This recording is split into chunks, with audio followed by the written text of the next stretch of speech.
Trump's address to Congress on Tuesday may make the most headlines this week, but inflation readings of 2% could prove more significant.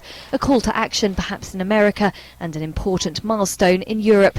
The US Consumer Price Index has already shown prices rising at their fastest monthly pace in nearly 4 years in January. There is some inflationary pressure beginning to build in the United States. Now, that's not the case in the UK and Europe, where we have increase in the CPI, which it seems to me is rather more a one-off price adjustment associated with base effects in the commodity markets.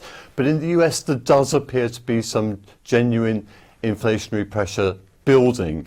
If inflation fails to spur central banks, its effect on consumers, the main drivers of growth in Europe and the United States, could prove revealing.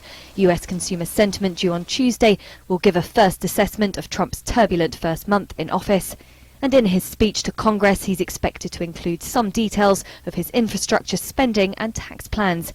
In Europe, consumers have so far shrugged off political risk factors, including the election in the Netherlands, which votes on March the 15th, and Brexit Britain. But British inflation could start to be felt, with the rate set to approach 3% by the end of the year due to a fall in sterling. UK consumer sentiment data for February is due out on Tuesday. Retail sales have on a whole been strong since the Brexit vote, but UK retailers are now raising prices at their fastest pace in almost 6 years.